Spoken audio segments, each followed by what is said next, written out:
Okay, we're going to get started. Hi, this is Claire McFadden, and doing a webinar on the fiscal year 19 HCBS Spreadsheet Guidance. And one second. Do you have your Word open? We see all these things along the bottom.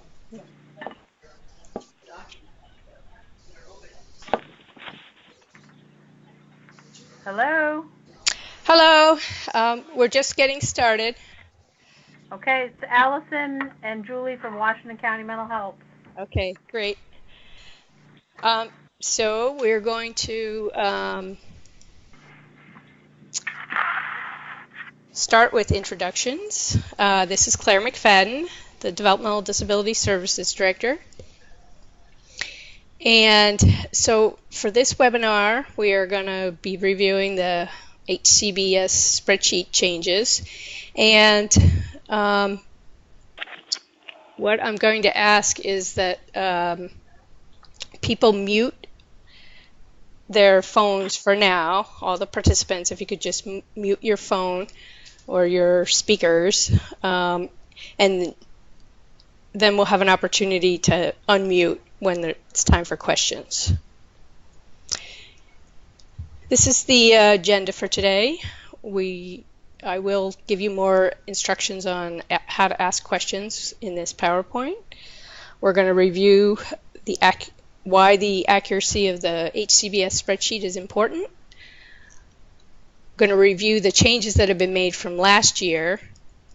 And then I'm going to have various team members talk about some of the changes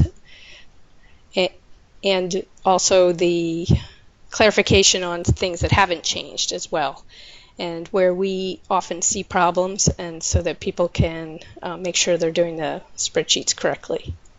And then we'll open it up for questions. So from the state, we have June Bascom, Jim Huber, Joanne Herring, and Jennifer Perkins, and myself. I'm going to be doing the initial presentation, and then other team members are going to chime in.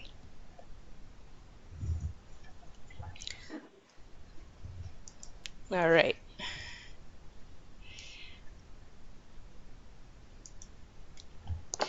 So this being a webinar, we are going to be recording this because I know that not everybody is able to join at this time, but we will record it, and it will then later be posted on our website for those who couldn't attend.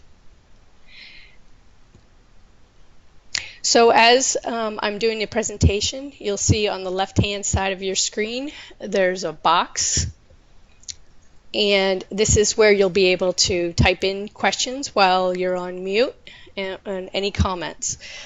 So what I'm going to do is I'm going to present each slide, and then I'll pause when I'm done presenting each slide and see if there's any questions.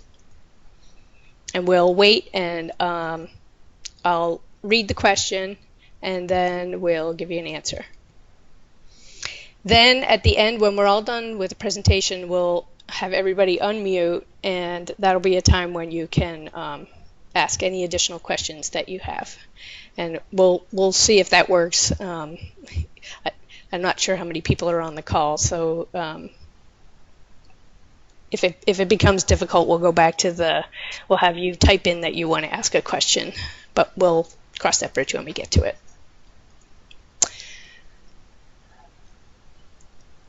So since everybody's on mute, are there any questions right now about how we're going to run this for today? Is anybody having any problems? If you have something you want to ask or comment on, just go ahead and type it into that box.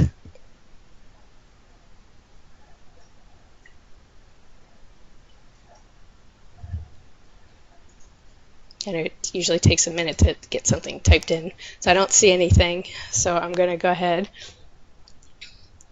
So we're having this webinar because we feel it's really important to make sure that the home and community-based services spreadsheets are accurate as possible. And I know it takes a lot of work on the side of agencies in order to keep those spreadsheets up to date, and with all the myriad of changes that happen throughout the year for so many people that you're providing services for. But it is really important for a number of reasons to make it as absolutely accurate as possible.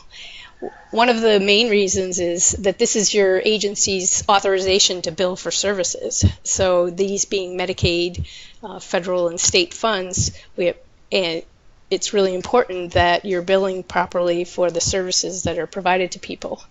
And so that's like the main issue in terms of it's being as accurate as possible.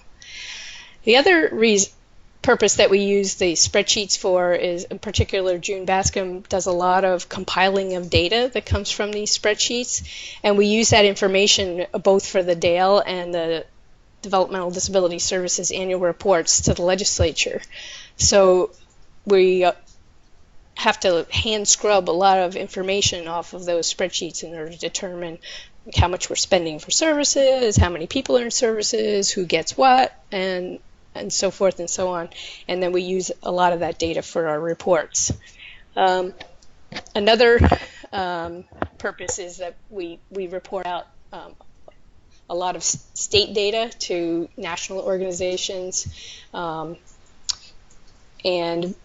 we use some of the information also in our reporting to the Center for Medicare, CMS.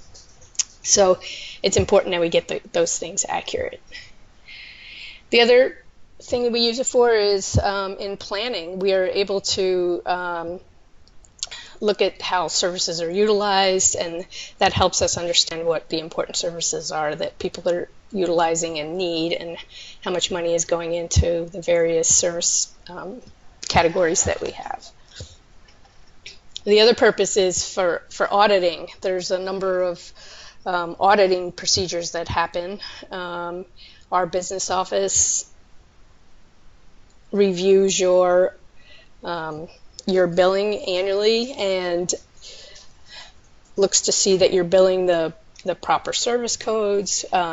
Jennifer Perkins is doing audits now to reconcile what's submitted for claims and then service delivery. The state auditor's office from time to time audits us. There are PERM audits, which are the federal audits, and all these spreadsheets are utilized for all those types of audits. And our quality services team uses the spreadsheets to see what people are receiving, and then uses that information when they're doing quality services reviews to make sure people are getting the services that they've been authorized for.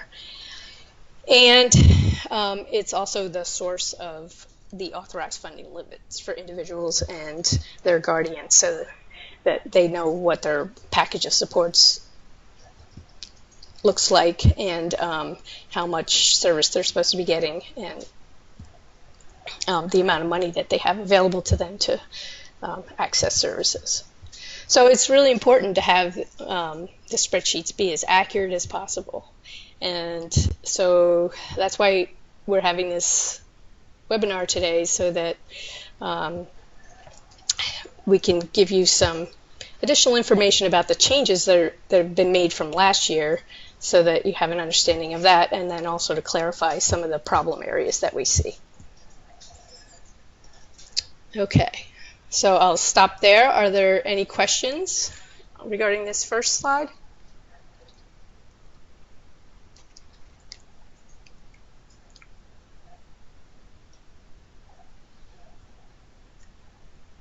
Okay, moving on to the next slide. So the first change that we're going to go over for FY19 is we have added supportive services, and that is to columns A, N, and AO. And let me just see if I can toggle over here. This is a test spreadsheet. And here's all the columns that you're familiar with. And you'll see that we added column A, N, and AO for supportive services. Those were some, oops, wrong one. Huh. Sorry. So A, N, and AO were added for supportive services. They're a new category that was added last year when we updated the system of care plan. And what goes under supportive services are 3 types of service: behavior support, communication support, and other supportive services. And in your system of care plan, there are definitions of each of those services. And that's what should now go in those columns. We added those partway through last year, but we didn't ask everybody to move those types of services into those columns. We were just asking people to, if anybody who got new or additional funding in those categories, to enter those in those columns. But now, as you're doing your respread, if you had behavior support or communication support under like clinical, in some other clinical column, or like another supportive services like therapeutic horseback riding, if those were in one of those other clinical columns, we're asking that you move them over now into those supportive services columns. And I would recommend, like, if you have any question about, which column it goes into, is to check the system of care plan and look at the definitions of the service codes around the service and see which category it belongs in.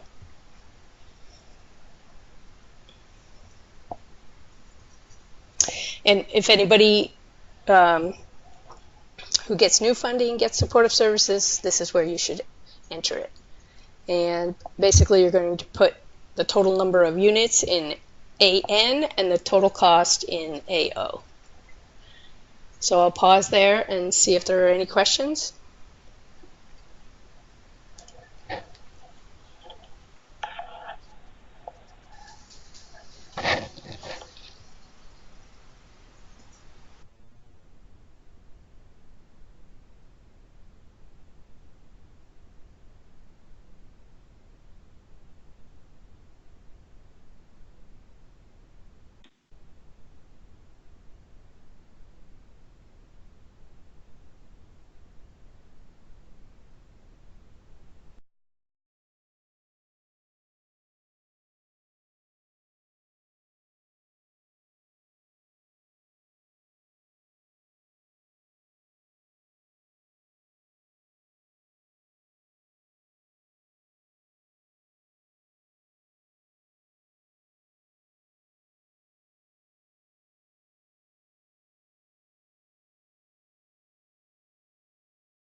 Sorry about that. Technological problem. Okay, so I see I'm getting some questions now. You cannot see the spreadsheet. Okay, I've switched off of the spreadsheet and back onto the PowerPoint. So, and then there's another question. What if you were providing multiple services, therapeutic horseback riding and facilitated communication? How should that be detailed out? Okay, so what you want to do is just add up the total number of units and the total cost for those various services. And if you want to be able to make a note for yourself regarding if someone has multiple supportive services. You can use the little comment function there to be able to do that.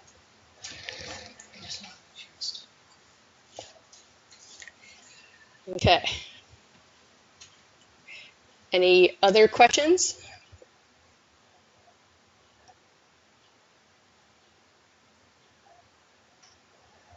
Okay.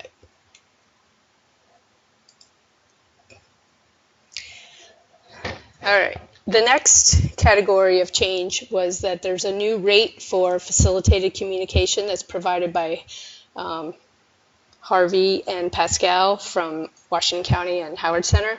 They're the facilitated communication consultants that a lot of people are using.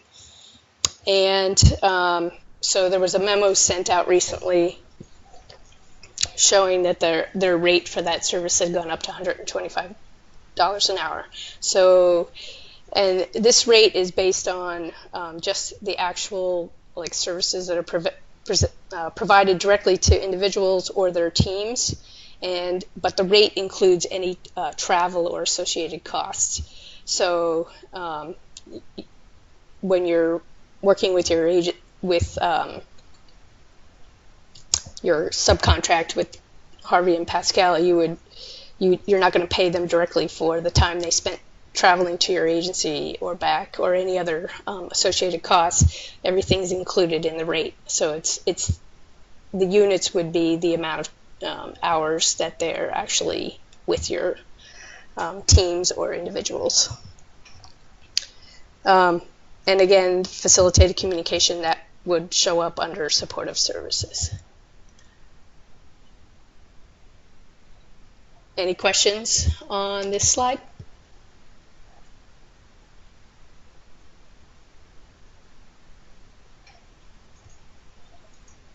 Okay.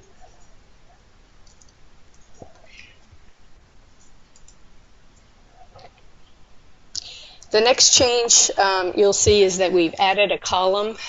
We did actually add this last year. It's column Y. So going back to this, here's the spreadsheet. Column Y is employment base annual cost.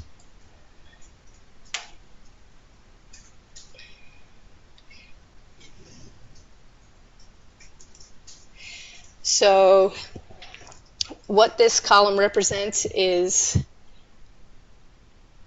the supported employment infrastructure grant that used to be provided by vocational rehabilitation services, and has now shifted to the home and community-based services cost. And so each agency has been given a specific amount of money. There was a memo sent out telling you how much money that you're receiving for this employment program base. And so what you're going to do is take that number and then divide it by a number of people who are either working or in the job development mode. There's a memo that talks about people who qualify for this specific service. And I know in some cases there are so many people in employment that dividing that grant amount by all the people that get that service would result in a very small number being put into that column. So it's okay if you just take that total number and split it across, not everybody, but a number of people that are in supported employment or are in job development mode.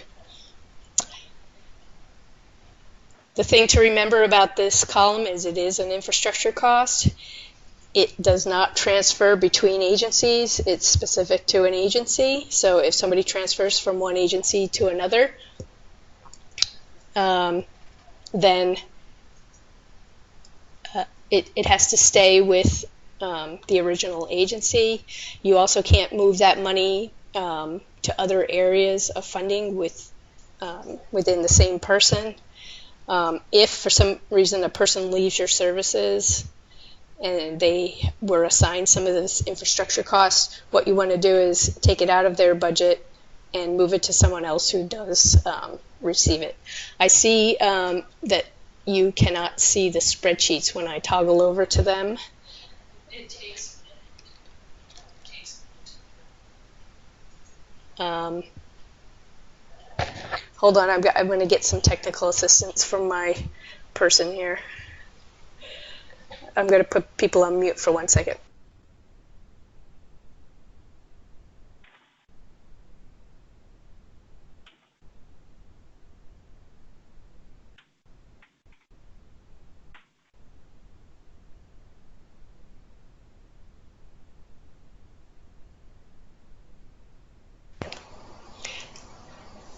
All right.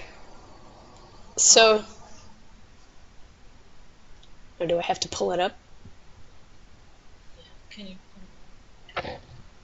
Oops. mute again?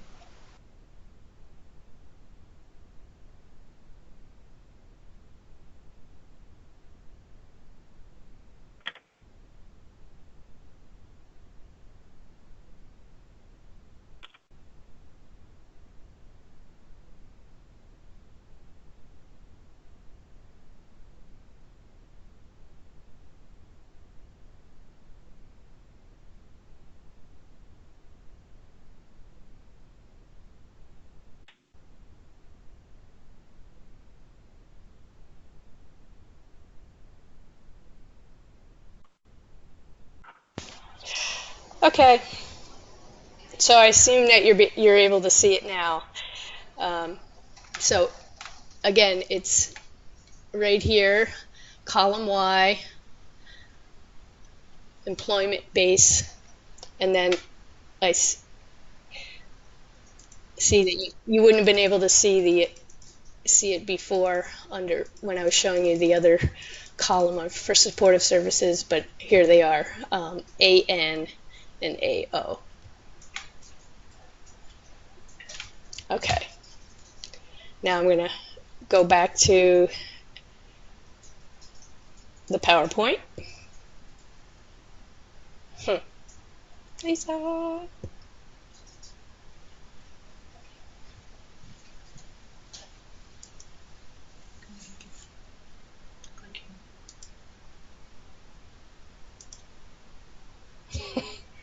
Do I have to close out of that?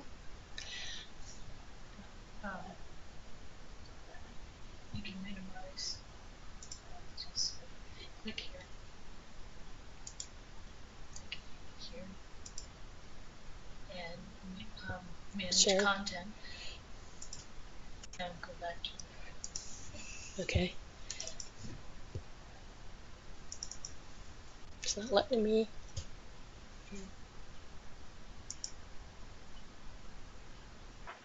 Now showing. I can't see it. wait. It has a line to it. Undo.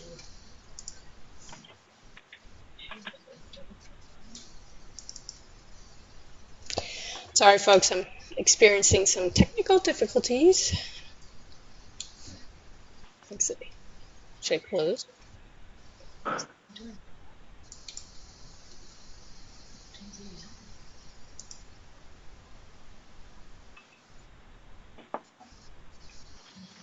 What if I just close? No.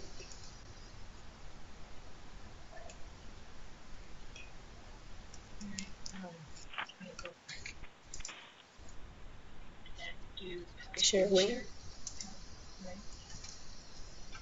Let's go back to the beginning. That's all right. I can figure that out. Okay. Resume.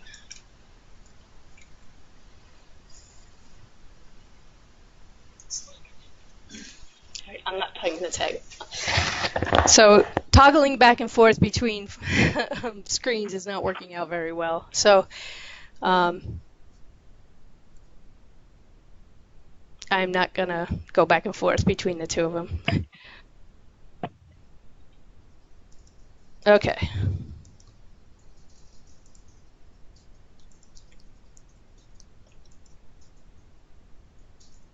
Okay.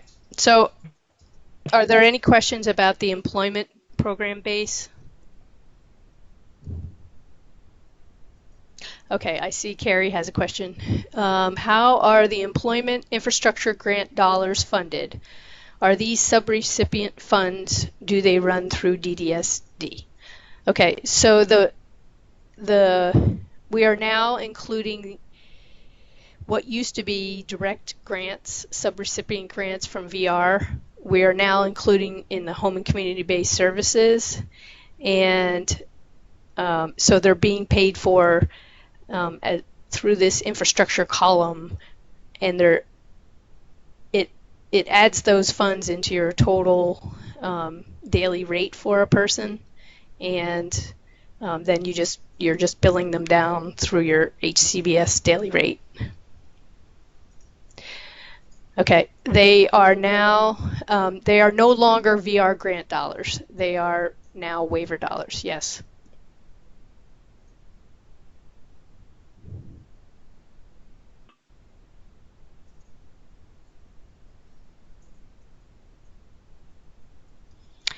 So I have another question coming in, but it's still typing, so just hold on for 1 second.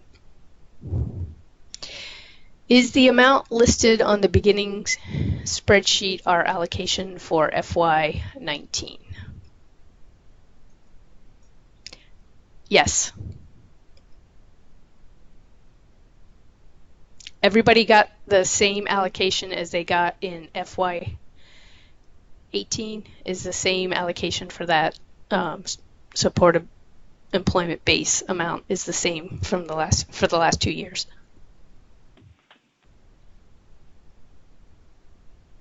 Okay, we have another question coming in.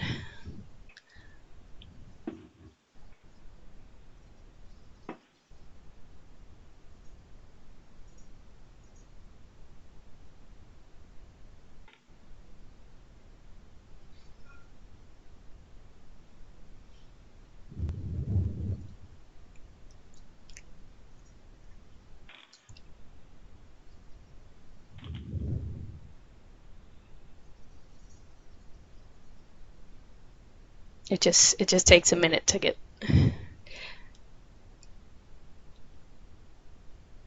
Okay, that question just disappeared.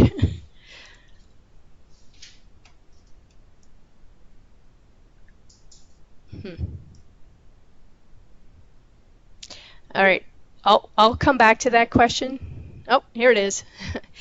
If the employment goods and community goods categories are NA, why are they on the spreadsheet? Yeah, that's a good question.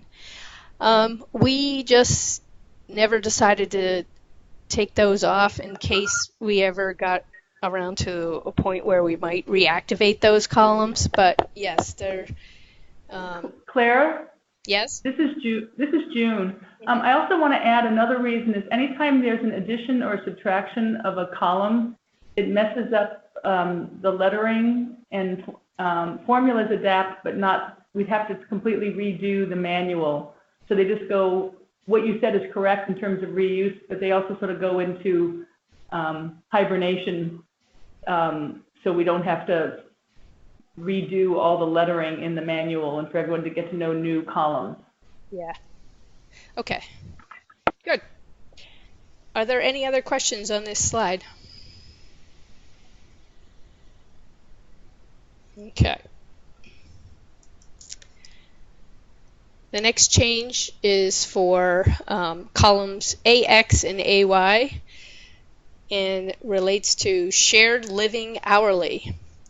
So what we've been doing for a number of years is it was kind of an unusual arrangement, but some people had additional hourly staff coming into shared living provider homes to provide additional support for the home provider. It might have been because they needed 2-to-1 staffing, or the person was just really complex. And so how we had asked you to reflect that on the spreadsheet in the past was to include both the shared living provider stipend, as well as any additional support staff who are coming into the shared living provider home. But this arrangement is actually happening more frequently, and also it's some people were listing the shared living provider stipend under the shared living section, and then you putting those hourly staff under supervised living, but that's actually incorrect because supervised living has a different definition. Supervised living is just used for people who receive services either in their own apartments or if they're living at home with family. And so, it was confusing because you can't have shared living and supervised living at the same time. But I realized that people were looking for a place to put those additional support costs. So now we've created a column for that, and we're calling it shared living hourly. And it's just for people who have shared living providers who have additional staff coming in on an hourly basis to support the home provider. So what we want you to do is, if you had one of those arrangements, leave the shared living provider cost under shared living annual cost, and then move those hourly costs to AX and AY, which is labeled shared living hourly. And you would put the number of units in AX and the total dollar amount in AY. So I'll pause there because this is new. Are there any questions about that?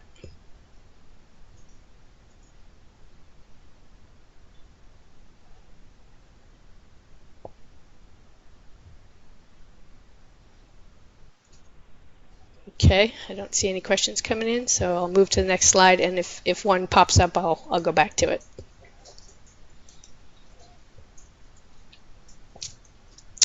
So we just sent out some instructions, a memo last week regarding the collective bargaining agreement and sick leave increases.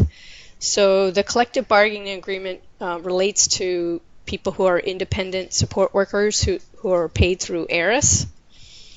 And there is a collective bargaining agreement between the state and that worker union, and they negotiated an increase in their minimum pay. And so the combination of the minimum hourly wage that a worker has to be paid, which is $11.30, plus the new employer tax fee, which is 11.38%, means that the minimum amount for your rates per hour for an hourly worker who's an independent support worker is $12.59 an hour. And if it's daily respite, it's $191.57 per day.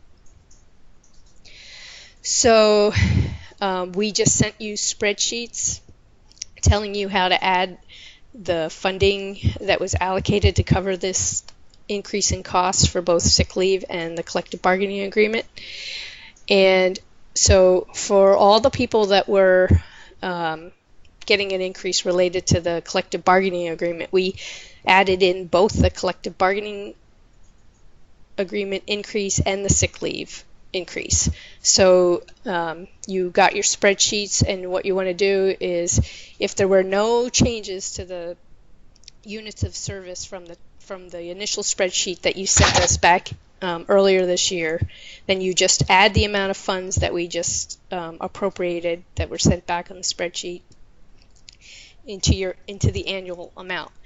But we realize that sometimes people's service packages change in the interim. Excuse me.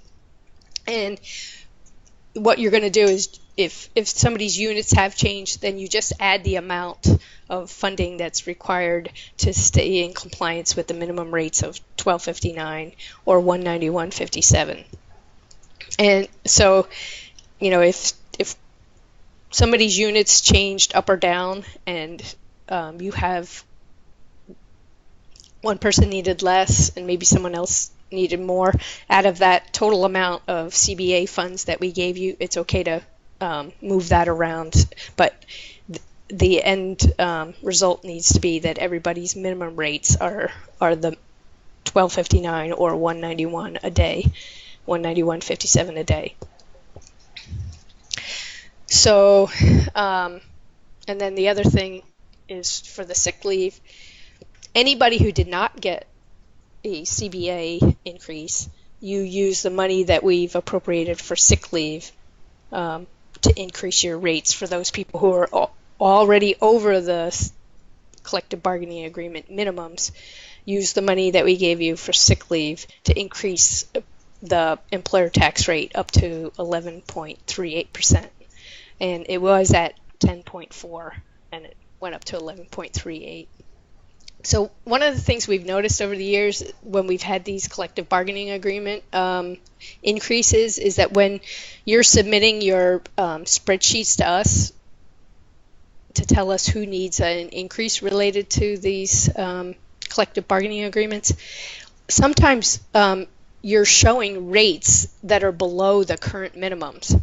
So you have to make sure that when we give you these funds for the collective bargaining agreement, that you are in fact changing the number of units and the rate so that they at least minimally reflect the current collective bargaining agreement and the current employer tax rate. Excuse me. So are there any questions about how you're supposed to manage those two increases?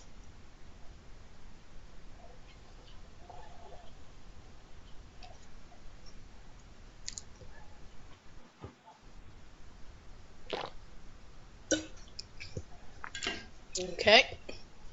Oh, I'm going to have a question coming in.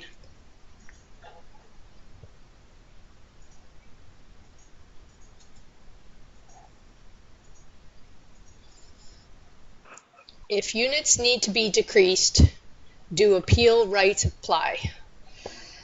So,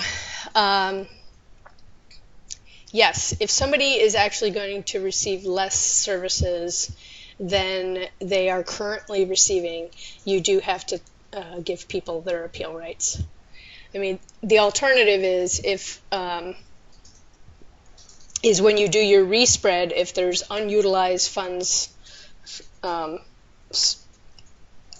in your internal adjustment, you could potentially use those. But anytime anyone, their service package is going to be reduced, they are required to receive their appeal rights.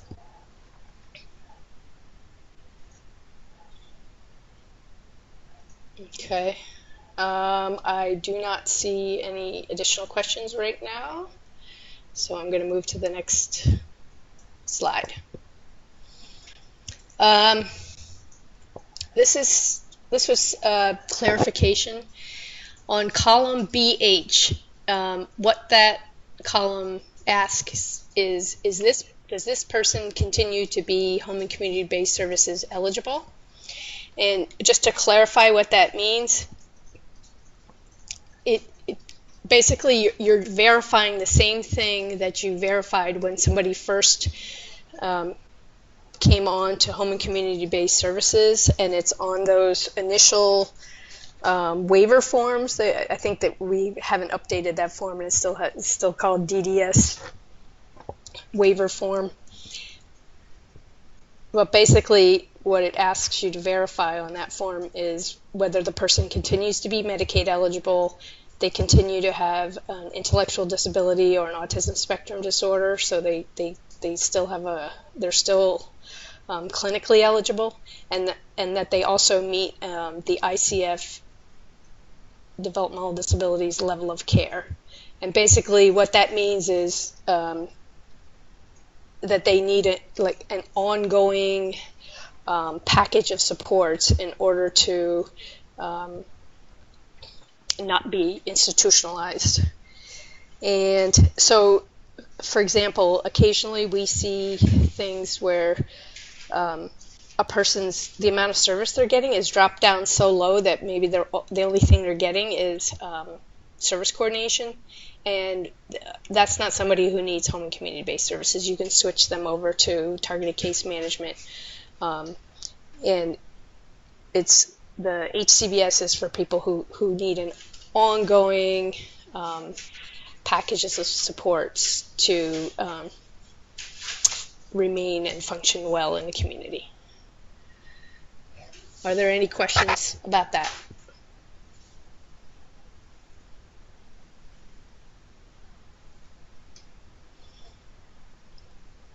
Okay, moving to the next slide.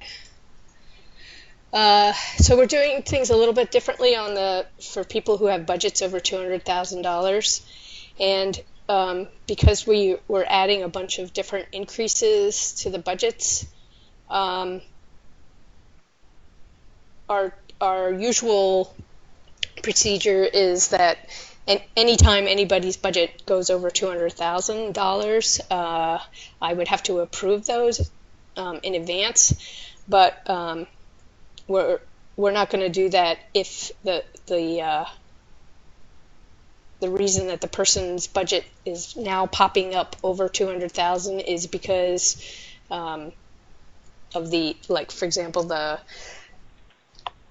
collective bargaining agreement increase, the sick leave increase, the VCIN ISO increase.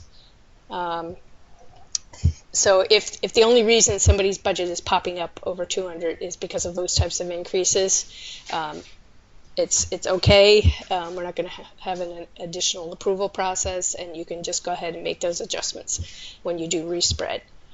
One thing that's going to be different from previous years is that in the past, if a budget was going to go over $200,000, we did not allow you to use your full admin rate, but we've decided to go ahead and let you do that. So if somebody's budget is, their subtotal is whatever it is, and then you can use your full agency approved admin rate on those budgets, even if it puts them over $200,000, or if they're already over 200,000.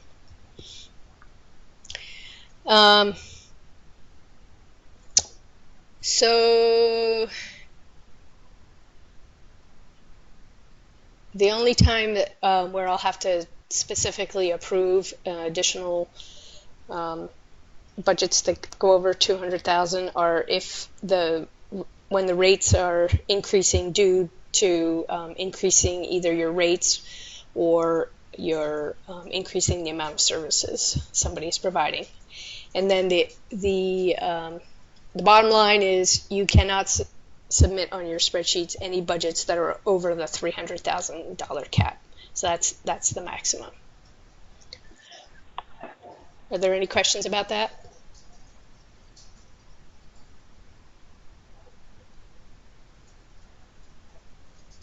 Okay, I don't see any, so I'm going to move to the next slide. All right, and then I'm now going to turn this over to June, and she can talk about avoiding some of the common errors. Okay, thanks, Claire. So I look at the spreadsheets and basically just look at a few things that appear to be inconsistent with the Home and Community-Based Services Spreadsheet Manual. And the things I look at, other than in addition to the lives with family column, are just in the service heading section, specifically respite and home supports.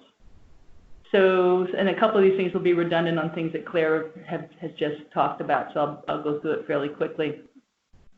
The first one talks about that, as you know, there's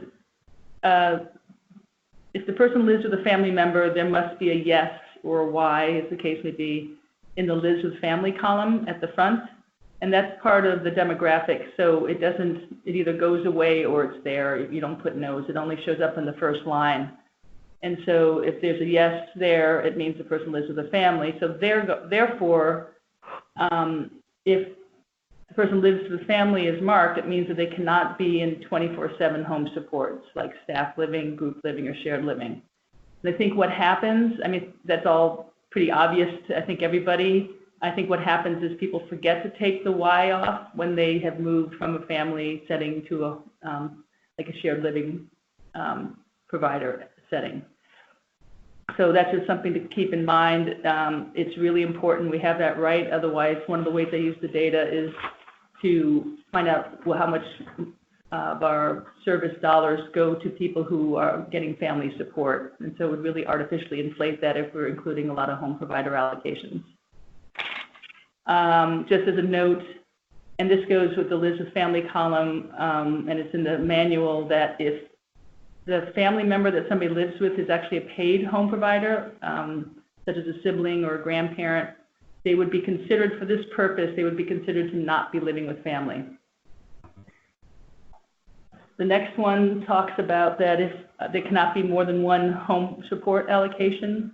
So basically, a person who is receiving home supports can only have one of the 4 options, either supervised living because they live in their own apartment, or home, staff living, group living, or shared living. The third one, bullet on this page, says that, and Claire talked about this, but basically this additional hourly support in a shared living home is now going to be showing up in the shared living hourly column. I'm going to go to the next slide.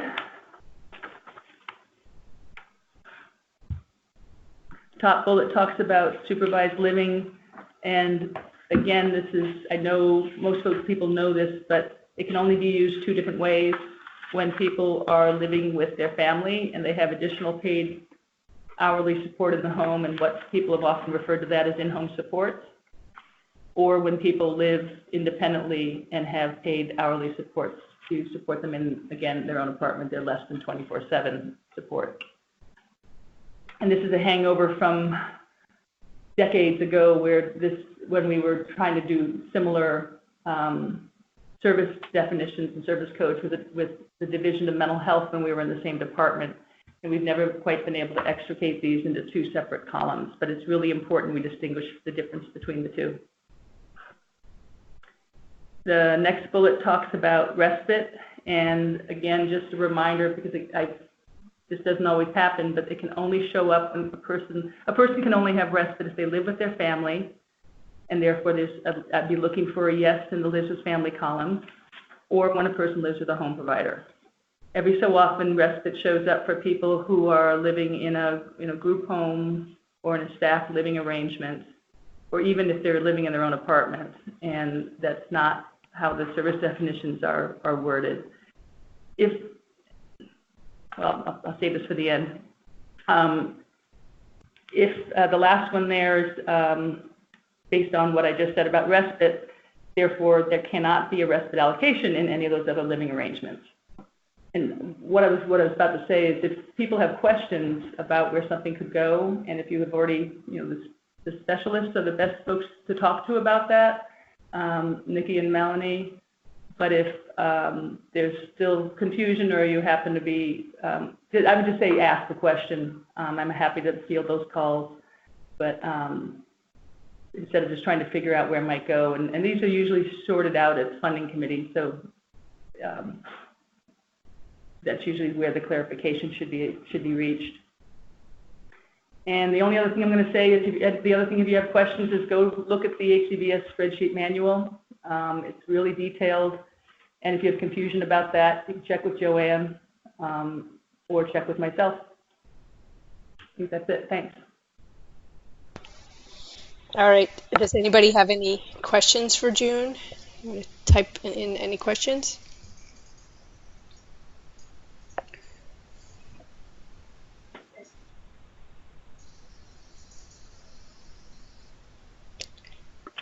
Okay, I don't see any questions, so I'm going to go to the next slide.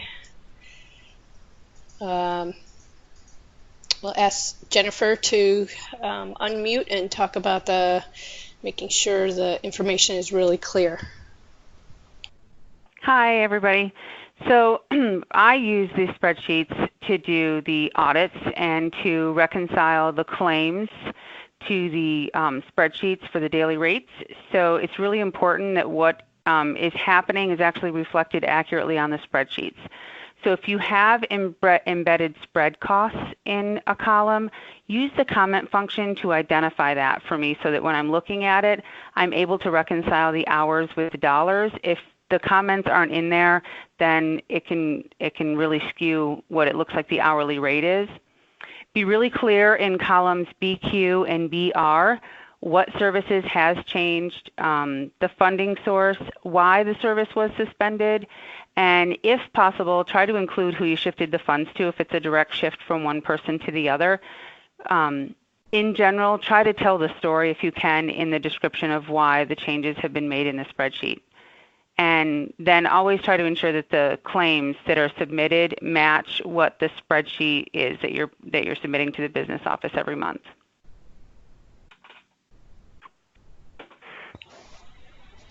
Okay, are there any questions for Jennifer?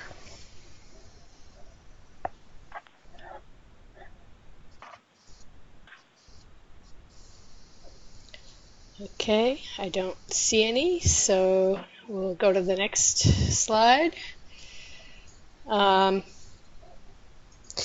Asking the rest of the group if they have some other additional helpful hints to give you, and I'll turn it over to Joanne first. Hi. I'm just going to go over some of the things that I find important and things that I see a lot of.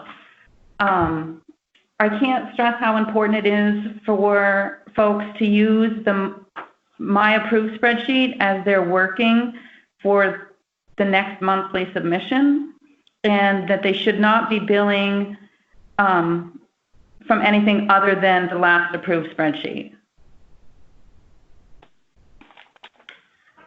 I just want to say something there. This is Jim. Basically, what that means is whenever you may be, a provider may be providing services to a new consumer or someone that may be transferring in or any rate adjustment, they cannot go ahead and start billing for that person or any new rate until they've had an approved spreadsheet back from Joanne. And we have seen instances where they have done that without having official approval from the state of Vermont, and that is something we monitor.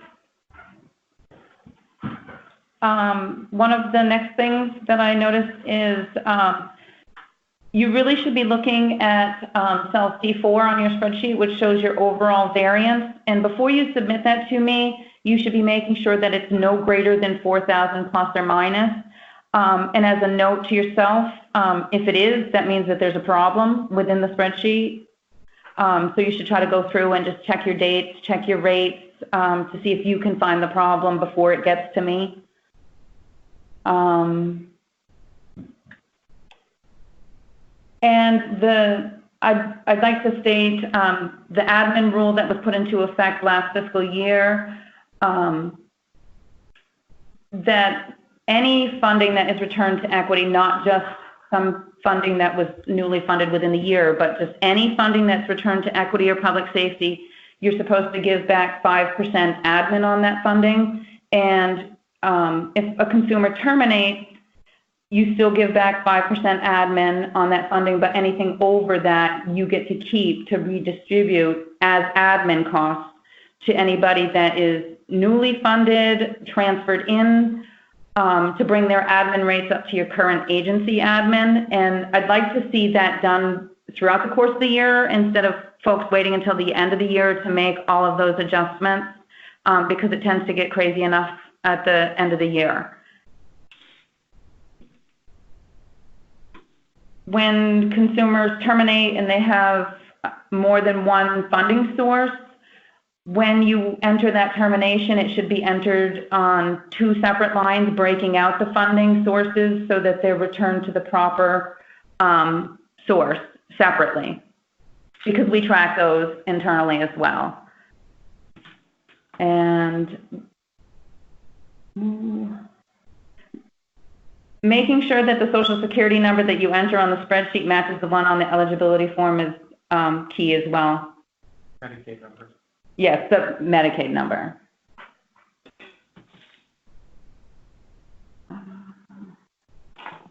Sorry, I'm just trying to go through my notes here. When you insert a new line for a consumer, please don't link any of the cells from the previous line to the new line, because at the end of the year, when I go to build the beginning spreadsheets, I get all of these errors because it was picking up cells that are no longer there. Because we tried to, we go with the most recent approved budget for each consumer, and when I do that, it deletes all of the I delete all the history above. So if you're linking to a cell that's no longer there, it's going to cause problems and slow the process. It's also very important for you guys to read the comments that I insert on the spreadsheets. Yeah, the cell comments that I insert, not the comment section of the spreadsheet. That's for you to use. But the comments that I insert when I make a change, or if I notice something is wrong, or to just try to clarify things for you guys, that's what I put in those comments that I insert. And I'm seeing a lot of the same errors happen by the same people over and over, so it leads me to think that those comments aren't being utilized as they should be.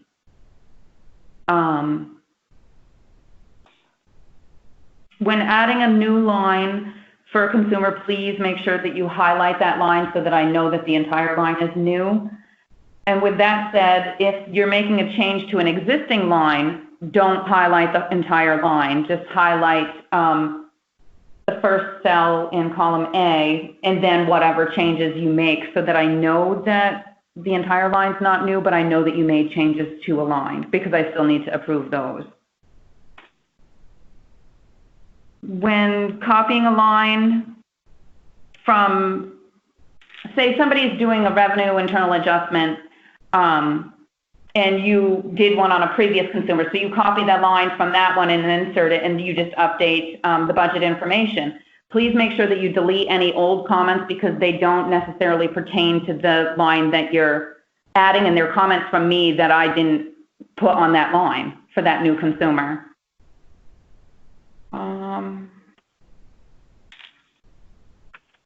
I think that's pretty much it. Well, not it, but the main thing. Okay, so this is Claire again. I see there's a couple of questions that have popped up. One is, if spread costs are embedded within shared living, should we add a comment to each shared living line?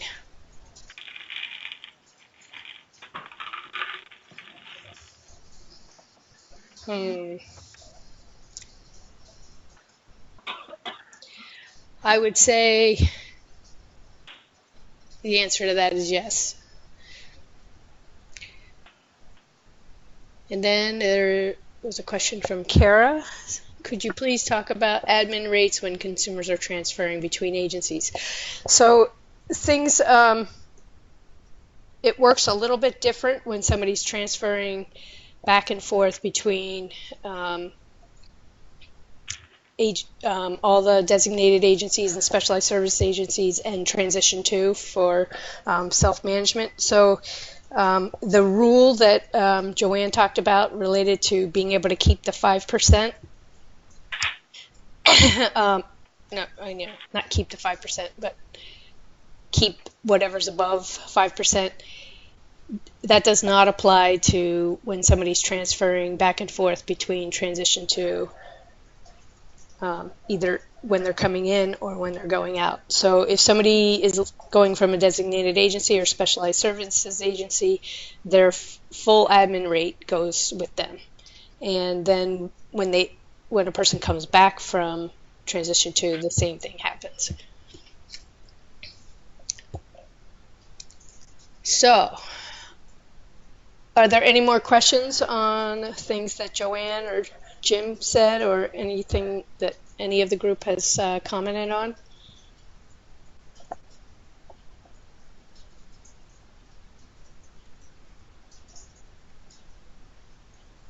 Okay, we do have a message coming in.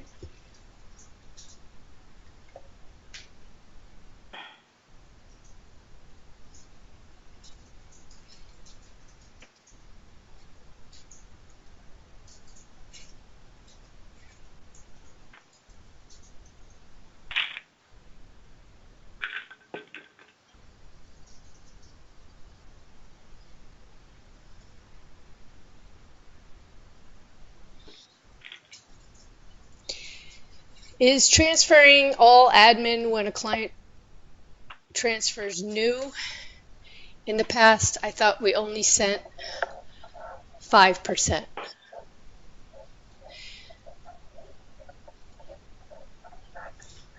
So a few years ago, when somebody transferred between agencies, you transferred all the admin. In some cases, if a person was a new consumer, you were only getting 5%, and you would send that 5%. If they were an existing person from previous years, their admin rate was the full agency admin rate, and that full amount was sent. So this situation where the 5% is being sent was started within the last couple of years. I think it was I know we started it when Roy was here, so I'm not exactly sure how many years we've been doing that, but it's a few years since we just started doing this.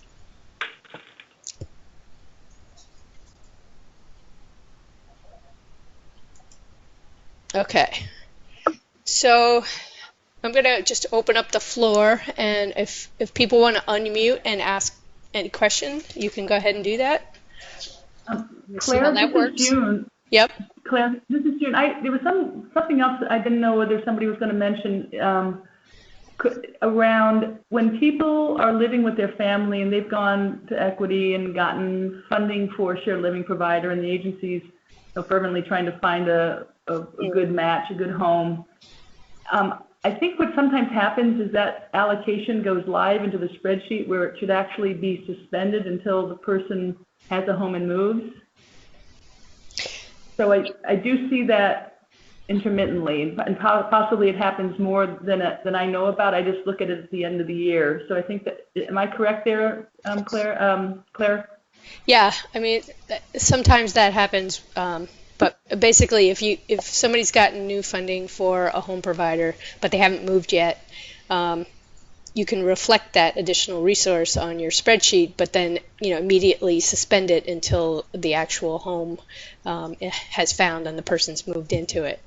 I mean, sometimes people, instead of the family may still have a significant need, and some of the funds from the shared living provider could be moved into another category, like community supports or respite, temporarily while you're looking for a home, and that's fine too. But it shouldn't be reflecting shared living until a person actually moves into the home.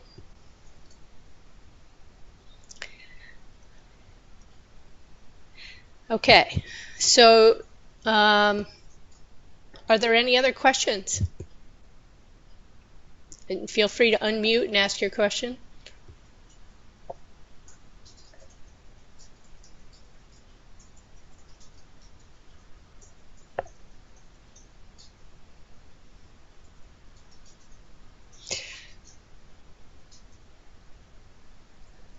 Okay. So it doesn't seem like we're getting any additional questions at this point, and